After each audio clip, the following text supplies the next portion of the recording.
فلسفہ کیا ہے؟ جو بندہ مشکل اور سمجھ میں نہ آنے والی باتیں کرتا ہو اس کے بارے میں ہم اکثر یہ جملہ سنتے رہتے ہیں کہ یہ بندہ بڑا فلسفہ جھاڑتا رہتا ہے۔ آج کی اس ویڈیو میں ہم آپ کو بتائیں گے کہ فلسفہ واقعی وہ ہے جو ہم ہمیشہ سے سمجھتے آ رہے ہیں یا کچھ اور ہے۔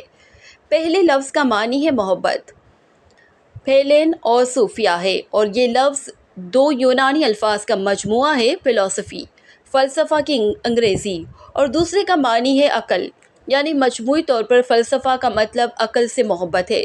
فلسفہ ایک بہت وسیع اصطلاح ہے جس میں بہت کچھ آ جاتا ہے۔ فلسفہ نظریات اور مسائل کا مرحلہ وار مطالعہ ہے۔ بنیادی حقائق کی تلاش کا نام فلسفہ ہے۔ دنیا کو سمجھنے کی جستجو کا نام بھی فلسفہ ہے۔ رویوں کے اصولوں کے مطالعے کو بھی فلسفہ کہتے ہیں۔ لاجک یعنی منطق یا اچھے دلائل کا مطالعہ بھی فلسفہ ہی ہے۔ آسان اور سادہ لفظوں میں علم، حقیقت، صحیح اور غلط، مذہب، فطرت اور زندگی کے معنی کے بارے میں بنیادی نظریات کا مطالعہ فلسفہ کہلاتا ہے۔ فلسفے کی 5 اہم شاخیں ہیں۔ ان شاخوں کی مدد سے فلسفے کو مزید سمجھنے کی کوشش کرتے ہیں۔ نمبر 1، مابعد الطبیعیات۔ فلسفے کی یہ شاخ حقیقت کی بنیاد اور اس کی نوعیت کے بارے میں بات کرتی ہے۔ یہ شاخ اس موضوع پر بات کرتی ہے کہ کیا حقیقت صرف وہی ہے جو دکھائی دیتی ہے اور محسوس کی جا سکتی ہے، یا اس کے علاوہ بھی کوئی حقیقت ہے جو ہم سے مخفی ہو، یا خدا، روح اور مادہ کے بارے میں مفصل بات کرتی ہے۔ نمبر 2، علمیات۔ جیسے کہ نام ہی سے ظاہر ہے، یہ شاخ علم کی نوعیت اور حدود کے بارے میں گفتگو کرتی ہے۔ علم کو پرکھتے ہوئے اور حقیقت کو تلاش کرتے ہوئے یہ شاخ مختلف سوالات پر زیر حاصل بحث کرتی ہے، جیسے کہ کیا ہمارا حاصل شدہ علم درست ہے؟ اس علم پہ انحصار کیا جا سکتا ہے؟ کیا ہمارے حواس بالکل قابل بھروسہ ہیں؟ کیا علم ہمیشہ قابل اعتماد ہوتا ہے؟ نمبر 3، اخلاقیات۔ فلسفے کی یہ شاخ اخلاقیات پر بات کرتی ہے۔ یہ ہمیں اچھے، برے، صحیح اور غلط کے مابین فرق کرنا سکھاتی ہے۔ یہ ہمیں زندگی گزارنے کے لیے اچھے اور برے میں فرق کرنا سکھاتی ہے۔ یہ ہمیں جھوٹ، سچ اور صحیح اور غلط کی پہچان کرنے میں مدد کرتی ہے۔ نمبر 4، جمالیات۔ فلسفے کی یہ خوبصورت شاخ جمال، حسن، خوبصورتی، فن اور ذوق سے ہمیں روشناس کرواتی ہے۔ یہ ہمارے لیے خوبصورتی کے پیمانے اور معیار مقرر کرتی ہے، چیزوں کے خوبصورت لگنے کی وجوہات بیان کرتی ہے۔ یہ مختلف سوالات کو جنم دیتی ہے، جیسے کہ موسیقی کی کوئی دھن ہمیں کیوں پسند آتی ہے، کوئی تصویر ہمیں کیوں خوبصورت لگتی ہے۔ یہ ہمیں فن، ذوق اور خوبصورت چیزوں کو سراہنے کی بھی تعلیم دیتی ہے۔ نمبر 5، منطق۔ منطق ہمیں صحیح اور غلط استدلال کے بارے میں رہنمائی کرتی ہے۔ یہ سوچنے کی صحیح سمت متعین کرنے میں ہماری مدد کرتی ہے۔ یہ ہمیں ہمارے استدلال کی غلطیوں سے روشناس کراتی ہے اور سوچ کو صحیح راہ پر گامزن کرنے میں ہمیں مدد کرتی ہے۔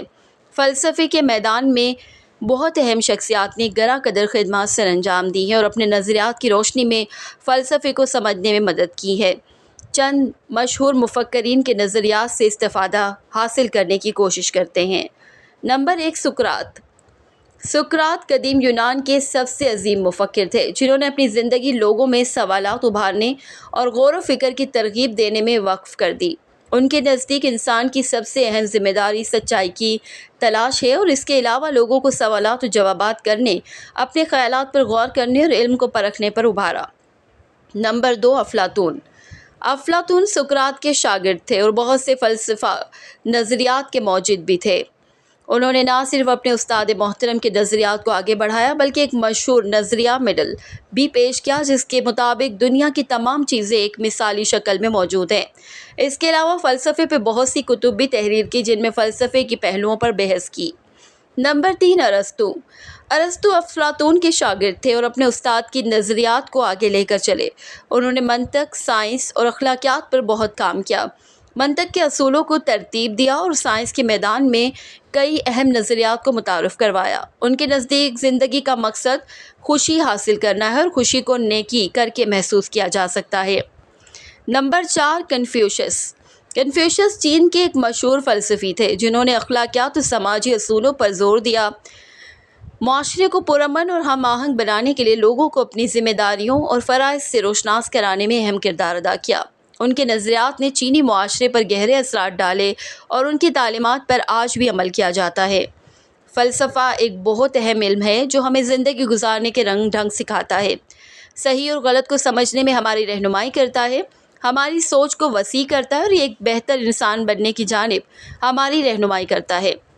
اپنی روزمرہ زندگی میں فلسفے کو شامل کرتے ہوئے ہمیں خود سے کئی سوالات کرنے چاہیے۔